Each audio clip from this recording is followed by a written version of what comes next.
अहं वन्दे देवोमापतिं सुरगुरुं वन्दे जगत्कारणं वन्दे पन्नगभूषणं मृगधरं वन्दे पशूनां पतिं वन्दे शूरशशाङ्कवन्यनयनं वन्दे मुकुन्दप्रियं वन्दे भक्तजनाश्रयं च वरदां वन्दे शिवं शङ्करं कण्ठे यस्य विराजते च गरलं गङ्गाजले मस्तके वामाङ्गे गिरिराजराजतनया जाया भवानी स्थिता नन्दीस्कन्दगणनाथसहितं श्रीकेदारनाथं प्रभो श्रीकेदाराञ्चलसंस्थितो हि सततं कुर्यात् सदा मङ्गलम् अखण्डमण्डलाकारं व्याप्तं येन चराचरं तत्पदं दर्शितं येन तस्मै श्रीगुरुवे नमः।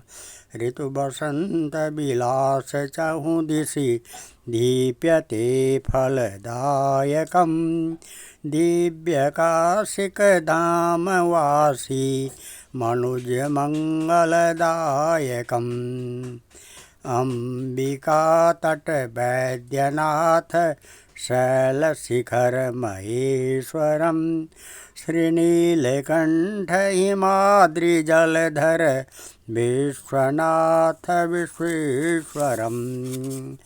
ॐ नमः ब्रह्मानन्दं परमसुखदं केवलं ज्ञानमूर्ति द्वन्द्वातीतं गगनसदृशं तत्त्वमस्यादिलक्ष्यम्। ॐ नमः तत्त्वमस्यादिलक्ष्यम्। ॐ नमः शिवाय नमः। आज हम श्री शिव महापुराण कैलाश संहिता के 9वें खंड के तीसरा अध्याय शुरू करने जा रहे हैं, जिसमें वशिष्ठ के समझाने पर हिमांचल द्वारा गिरिजा का विवाह शिवजी से करने को सहमत होना। इस पर राजा हिमांचल ने महर्षि वशिष्ठ से कहा, ऋषराज, आपकी कृपा से अब मेरा संशय मिट गया है। मैं अब भगवान श्री सदाशिव की भली भांति समझ गया हूँ। मेरा सब कुछ भगवान श्री सदाशिव जी का है। मैं अब अपनी पुत्री गिरिजा का विवाह भगवान श्री सदाशिव जी महाराज से करने के लिए पूर्ण रूपेण तैयार हूँ। सप्तऋषि शैलराज की बात सुनकर गदगद हो गए। उन्होंने कहा, शैलराज, तुम धन्य हो। हम तो यही कहेंगे कि तुम दाता हो और भगवान सदाशिव जी महाराज भिखारी हैं, और यदि तुम दाता हो तो उनको गिरिजा की भीख अवश्य दो। इतना कहकर महर्षि वशिष्ठ ने गिरिजा जी के सिर पर हाथ फेरा और कहा, पुत्री, तुम्हारा मंगल हो। उधर अरुंधति ने भी भगवान सदाशिव के गुण गाकर मेनका को मोहित कर लिया। फिर ऋषियों ने लोक रीति के अनुसार हल्दी रोड़ी आदि से पत्थर पूजन मार्जन आदि करवाकर 4 दिन के बाद लग्न भी धरवा दिया और लग्न पत्रिका लेकर भगवान श्री सदाशिव जी महाराज के पास कैलाश पर पहुंच गए।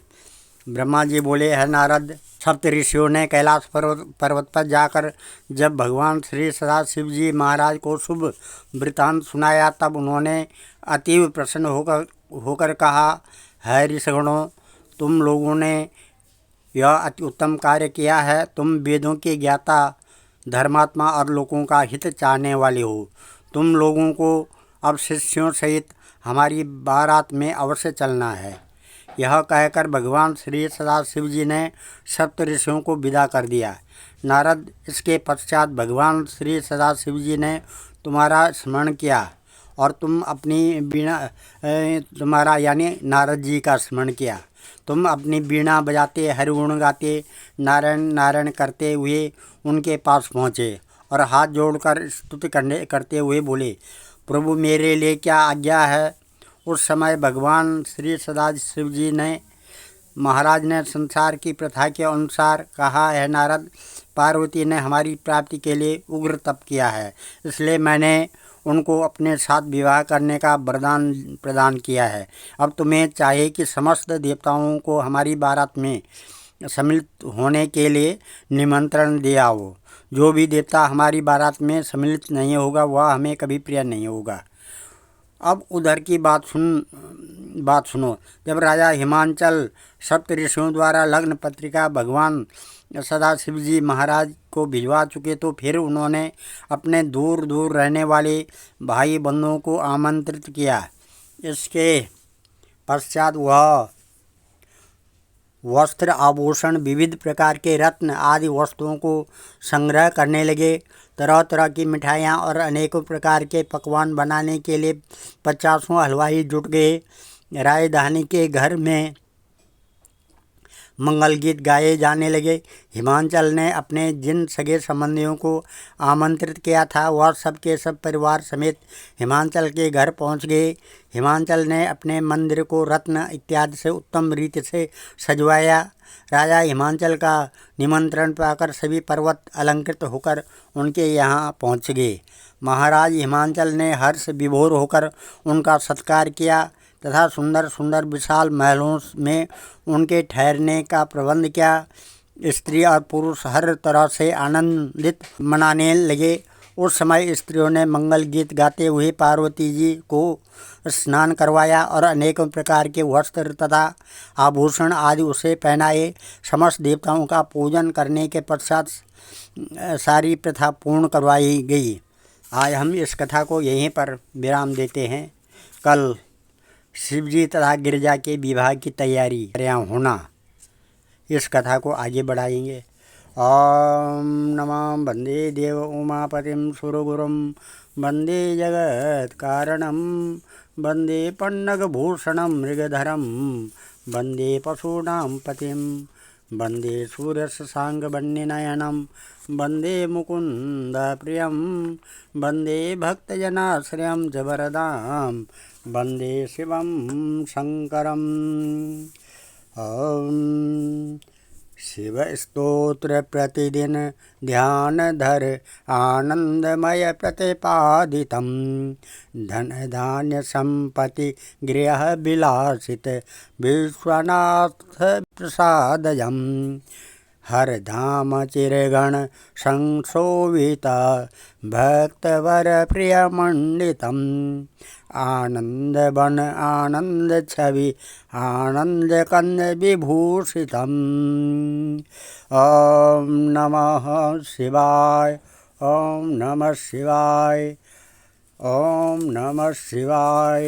ओम काल भैरवाष्टकम दिव्यराज सेव्यमान पावना नृपंकजं व्यालयज्ञसूत्र इंदुशेखरं कृपाकरं नारदादि योग वृंद वंदितं दिगंबरं काशिकापुरादिनाथ काल भैरवं भजे भानुकोटिभास्वरं भवाब्दितारकं परं नीलकंठ ईप्सितार्थदायकं त्रिलोचनं काल काल अम्बुजाक्ष अक्षशूल अक्षरं काशिकापुरादिनाथ काल भैरवं भजे शूलटंक पाशदंड पाणिमादिकारणं श्यामकाय आदिदेव अक्षरं निरामयम् भीम विक्रमं प्रभुं विचित्रतांडव प्रियं काशिकापुरादिनाथ काल भैरवं भजे भुक्ति मुक्तिदायकं प्रसादसुचार विग्रहं भक्तवत्सलं स्थितं समस्तलोक विग्रहं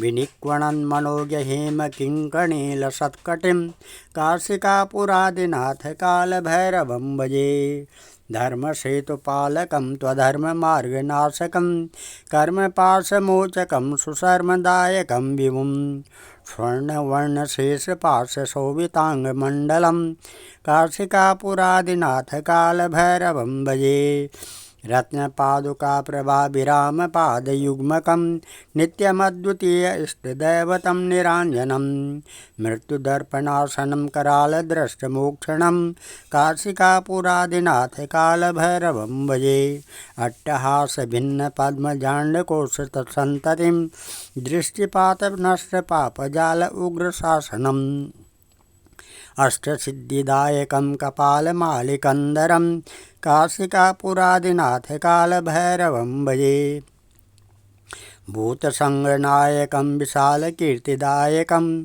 काशीवासलोकपुण्यपापशोधकं विभुं नीतिमार्गकोविदं पुरातनं जगत्पतिं काशिकापुरादिनाथ कालभैरवं भजे।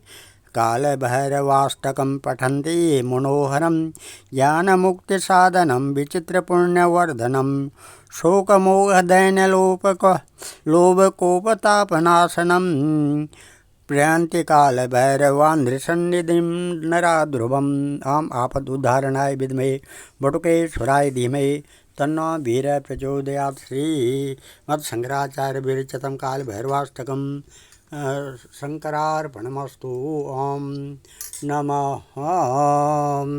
सर्वे भवन्तु सुखिनः, सर्वे सन्तु निरामया, सर्वे भद्राणि पश्यन्तु, मा कश्चित् दुःखभाग् भवेत्।